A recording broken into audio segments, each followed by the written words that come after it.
genesis of the idea probably came with Tom Muller approaching the Lions Club and saying, wouldn't it be nice if we were to do something like this? So in visiting with the mayor about this project, Mayor Lehman, he suggested that I get in touch with the Lions Club because Irving Weber was a Lion and very active in it for 40 years, many years, I don't know how many. And some of these people knew him very well, and they just thought the Lions would take that on as a project. So I said, sounds good. I started to contact the Lions Club, and it took me a couple months to get, because they work out their programs ahead of time. And I think maybe it might have been in the spring by the time I actually was able to make the presentation to them, and I just thought they were very, very happy about the project, endorsed it, said we'll take it over, we'll be responsible for it. And so we started the process of organizing. At which time, to get things rolling, a meeting was set up with the, and I'll probably get it wrong, the Iowa City Public Art Advisory Committee to help provide some of the initial funding to get the ball rolling. And they took it before their committee, and they met, and so on and so forth. Long story short, they did provide a great deal of the funding. At this meeting of the Arts Commission in the Senior Center were two people, Steve Maxon and Doris Peck, his wife, and they operated in Kelowna a casting company, and they were there because they're both artists. And there was this fellow sort of sitting next to us, that was Tom Muller. Only we didn't really know him then, and he just happened to be sitting next to us, and we were kind of talking to him as and towards the end of the meeting, when we were getting up and milling around, he said, well, I don't like any of these things. What I want is I'd like a sculpture of Irving Weber and another one of Paul Engel. And I just said, oh, well, we could do that. We're artists and we run a foundry and we could do that. They got a hold of me and they said, we're interested in doing this project. And I said, well, okay, so our biggest problem is, at this point, is whether you can do it to the satisfaction of the group, and we have to get the money. So subsequently we got them on board, everybody agreed their bid, they made a bid that was really favorable to us. I don't know how to say this. I'm sure they donated more of their work than we even know. They didn't charge us nearly what could be commanded in other places and so on. Because we got it for about 25 or 6,000, and material that I read said, 75,000 is a number that you could think of. So you can see that they were just really helped us immensely. So then it was to get the Lions Club members to agree that those people had the capability of doing the job. So I said, well, the only one way to show you, and that's to get you in a van and take you to Kelowna, and Steve and Doris will. So we did, and they came out and they said, okay. They made one change. I was pointing up, but they knew Irving. Some of those folks had known Irving for 50 years, and they said, no, Irving ought to have a hat in that. Usually, if somebody wants a statue, you make some proposals of, how you're going to pose the person and all that sort of thing. But the Lions Club pretty much had that down. They decided they wanted him pretty much in the pose that he is in. So they gave us a couple of pictures and said, well, we want him like this, only we don't want the hat quite this high and we don't want it quite this low. So we pretty much had two pictures to go from. So we based it on that. So that was kind of a major thing. We didn't have to do a million drawings of him in various poses to have them decide what they wanted, because they already knew. Yes, we provided the pictures from our files of Irving in various poses, and then they went from there with it.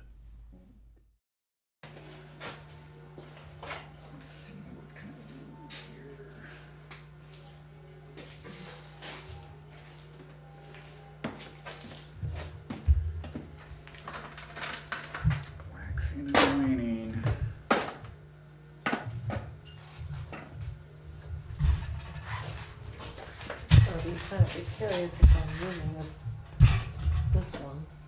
Yeah. So it's just gonna wanna take it off of there.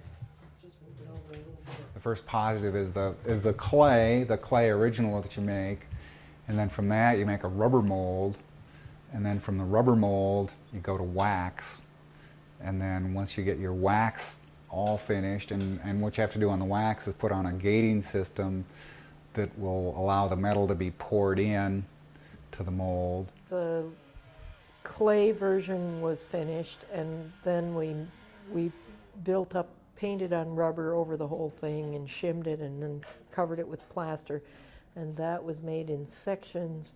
And the sections sort of correspond to the sections we would cast it in, although not exactly. I don't know. We ended up putting it together in wax in slightly different ways. You know, part of the mechanics of making a rubber mold are that the sections have to come off neatly. It has to be what we call draftable, where they would pull off in, you know, without catching on something. And so you always have to work around any undercuts you have or things that are close together or something, you know.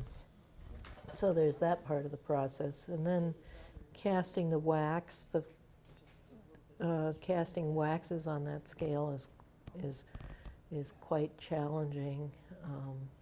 We did paint in some of the pieces, sort of like these pieces were painted into the rubber mold, because this rubber mold is really for that 4-foot-tall Statue of Liberty, and then he wants a bust version, so we just painted in the front and back of the head, and we'll put those together, you know,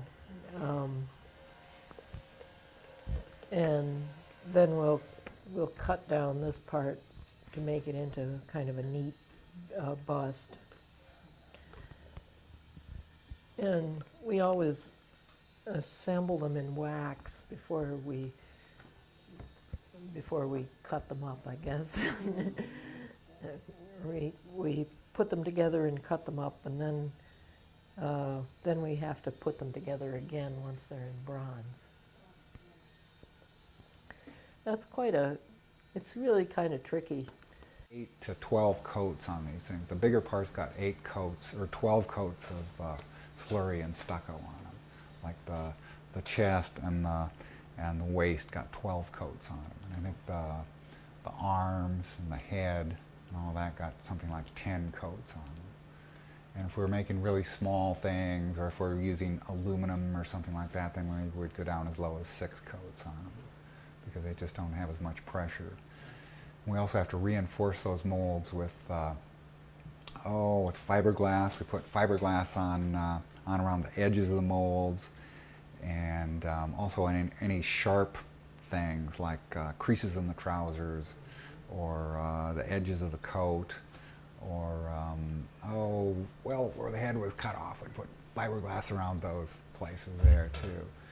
And we also sometimes we'll put stainless steel S-hooks through the wax, because the ceramic shell molds have a lot of compression strength. It's like concrete.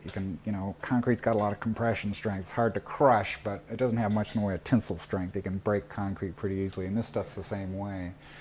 So the inside of the mold is under a lot of compression stress rather, but the outside that's under tension, because the metal, when it's poured in, it's like a big hydraulic thing, and it's trying to push out the mold. So what we do is wrap it with stainless steel wire, or we can put in these stainless steel S-hooks that'll go through the wax, and they'll latch onto the inside of the mold, and they also latch onto the outside of the mold to hold it, to keep it from being blown out. So, and then another thing we do is we put little U sort of clips around the edges of the mold to help, because that's another place where it'll tend to break. It'll break on sharp edges.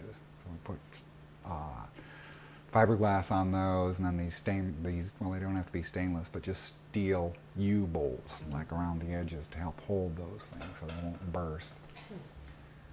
And well, we also have somebody, when we are ready to pour these things, well, once we've got those 12 coats or 10 coats or however many there are on those things, then we have to burn the wax out of that ceramic shell mold.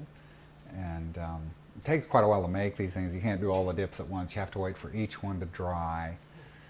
So it takes maybe, probably 3 days to do 12 dips like that. We could maybe do 4 a day. Kind of depends on, well, we monitor the humidity and the temperature in the ceramic shell room so that we try to keep the humidity at about 50%. If it's way low, if it's like 20%, then the layers can dry too quickly, and they set up weird stresses in the shell layers, and that can lead to cracks. And also we want to keep the temperature fairly consistent because the wax expands and shrinks with the temperature. So I want to keep the temperature fairly even, maybe about between 70 and 80 degrees. If it gets too hot, they can swell up and crack. So I don't want that. And at any rate, once we get them all dry, we put them in a shell kiln to burn the wax out, and we bring the temperature up on that just up really quick, up to about 1700 degrees. So that way the wax that's right next to the ceramic shell wall will liquefy and run out before the wax that's inside there has a chance to warm up and expand and break the mold.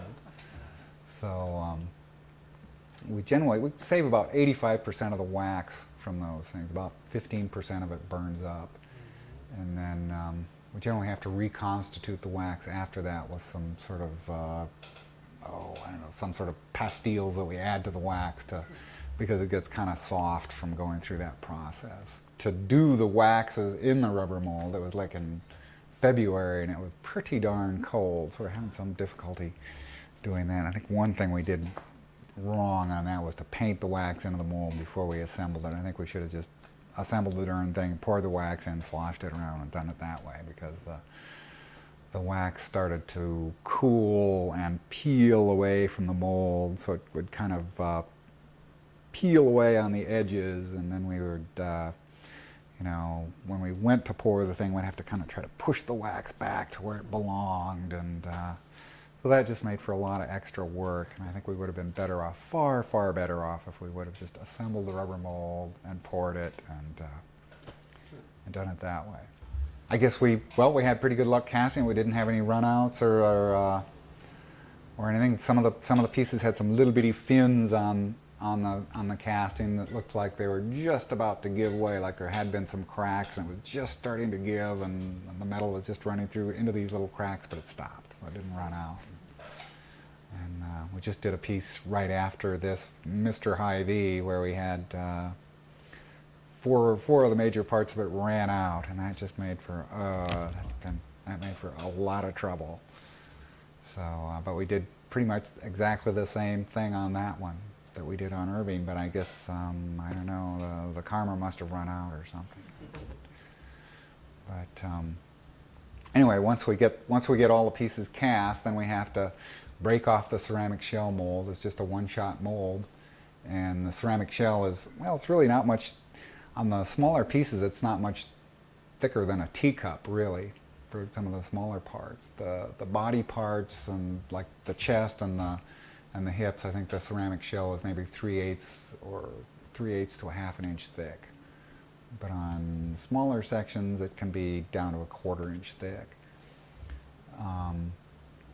But once it's cast, we chip off as much of it as we can, and then we sandblast it off, and then we start cutting off the gating system and the vents and all that stuff that's on it. And if we have any stainless steel clips that are going through the wax, we pull those out and grind out the stainless steel so that we can weld in that spot where the little stainless steel clips went through.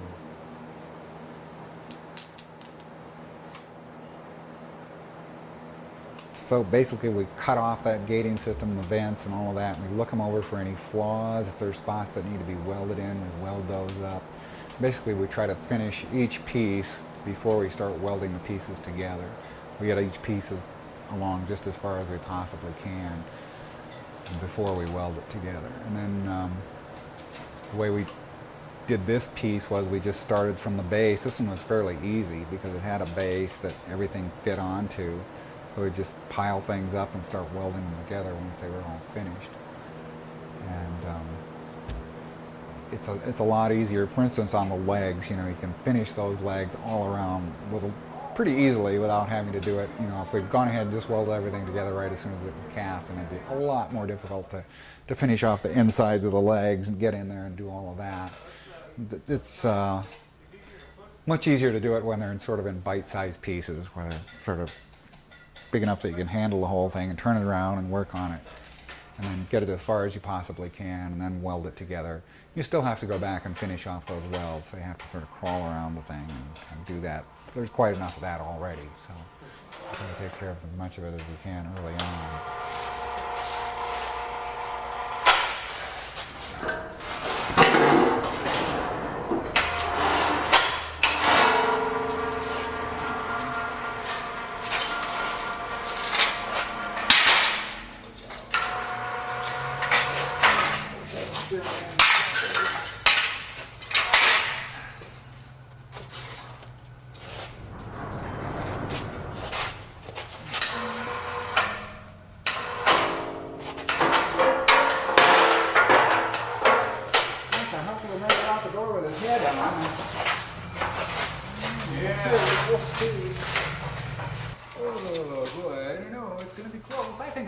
Oh, his head's not that big. I don't think so either. His head's probably There, it's about 13 inches. It's about.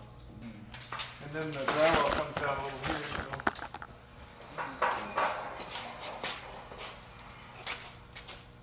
Oh, I think it's about the same. That's probably about the lowest part. I just saw this piece sticking down. Oh, well. Could make a difference of a half an inch. Well, go swerve to the side with that high. Should we get some momentum here?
Dribble on there? No, probably not. I'm just kind of waiting for you to move. You know, it's gonna. Patina is just basically, it's just a coating on the metal, and it's classic patinas are some kind of chemical that bonds with the metal. It colors the metal, almost always colors. It has something to do with color, and usually it's kind kind of from the Renaissance. And actually the term is Indian. It's, you know, from India, Indian, Patna. And it's from, well, I think a lot of times they would intentionally bury a piece of bronze or brass to get some kind of a color on it.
We just proposed having 2 stainless steel rods that would go down into the concrete, be mounted into the concrete, and we decided to have them threaded on the ends and they just thread into a couple of stainless steel nuts that were welded in under his toes so that those rods wouldn't be sticking out all the time, so we could set him down and wouldn't have to lay him down all the time.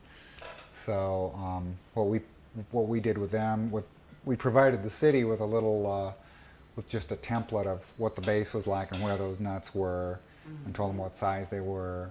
So they just took that paper template and put down where they wanted it and drilled the holes where they were going to be on the template. And then we just screwed the rods in there and they just lowered them right in and fit just fine. So they squirted in a little epoxy into the holes first and it went right in.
Steve Maxon and Doris Park. They worked together there at Max Cast.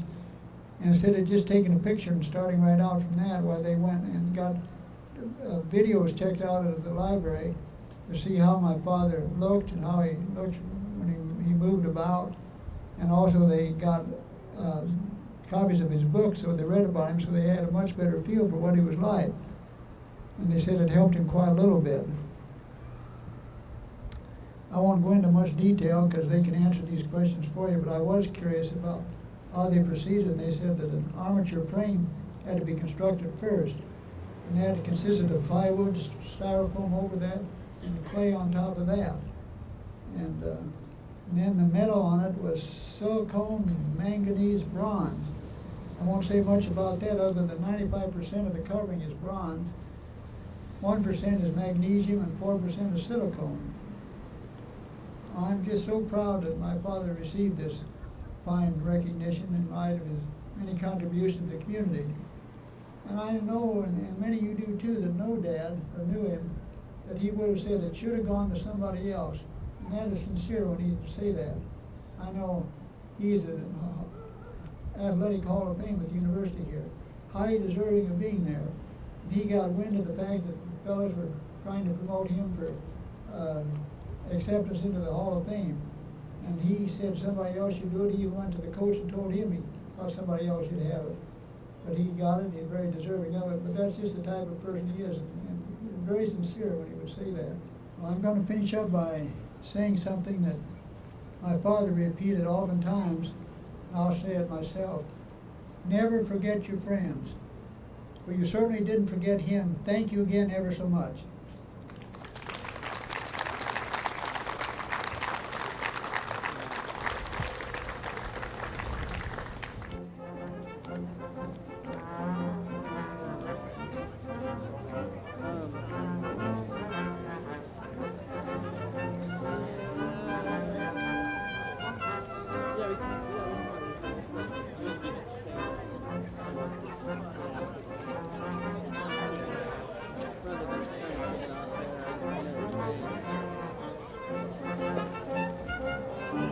Do you want to go ask him?